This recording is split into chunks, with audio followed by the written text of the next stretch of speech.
Hi, I'm Adam, your math coach. Let's solve this SAT question. A perfect square is an integer that is a square of an integer. Suppose that m and n are positive integers such that m times n is greater than 15.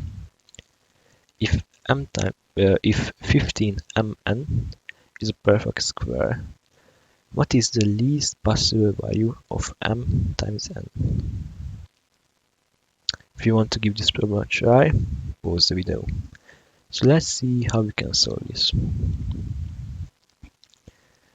Okay, use the information we know.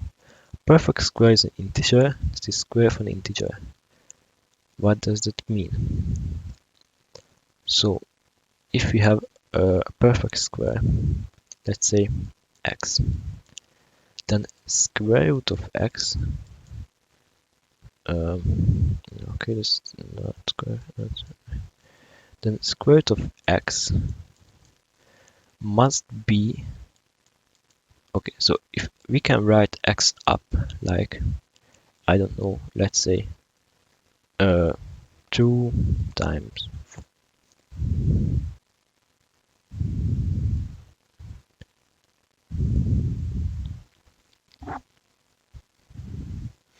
okay, use the information we know.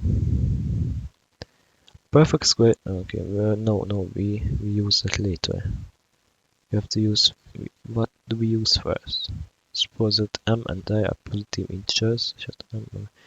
Okay, we know that 15 m n is a perfect square. We will write it as 3 times 5 times, okay, 3 times 5 times m times n. So why do we do this? How can be this number a perfect square? Well, if we take the square root of this number,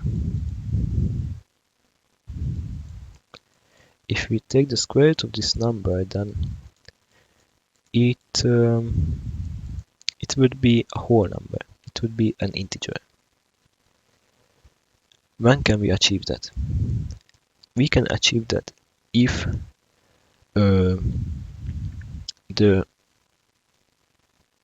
the prime, well, they are primes, they will be primes because we will write them as primes. But like the numbers below the radical sign are squares. So like if they are squares, they will be always an integer. If we have a product, if they are both squares, then we can use the product rule. No, that's not called a product rule. Product rule is in calculus. So we can write it like this. It will be always true. It's algebra.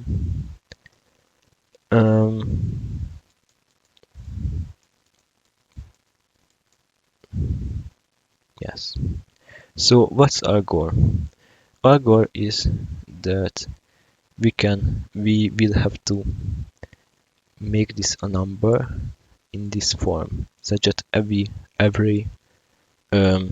prime under the square root sign will be raised to the power of 2, or power of an even number, but we have to get the least possible values of the power 2. How can we achieve that?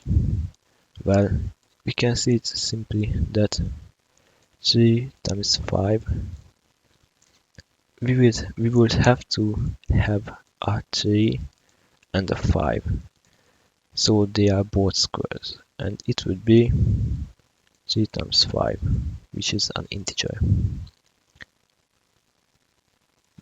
But we know that m times n is greater than 15. And if we plug in 3 and 5 for m and n, then it would be equal to 15. And that's why it is a hard problem to solve, because there are too many steps.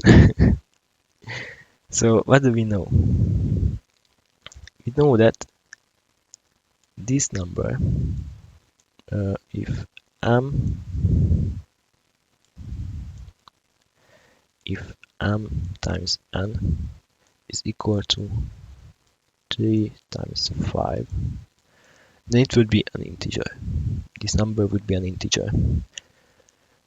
What is the next smallest number that can we put here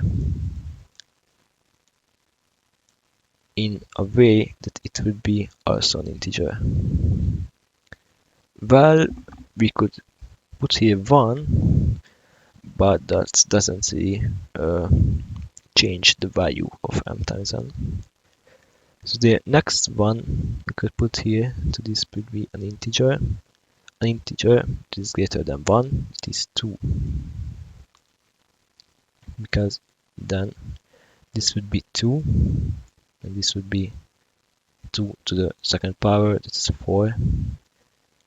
And this would be an integer. So the least possible value of m times n is sorry. We have to put here x to the second power, so we have to put it to the second power. The least value of m times n is 3 times 5 times to the second power 4. So it would be 20 times 3, 60. And that's our final answer for this problem.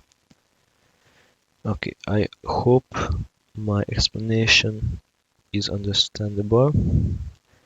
If not, please write me in the comments and I will explain better. But we have a similar problem. So look at it, try to solve it, and you can solve it by the same method, of course, and try to give you a better explanation this time. So we have again a perfect square. Suppose that p and q are positive integers, such that p and q is greater than 20. If 20pq,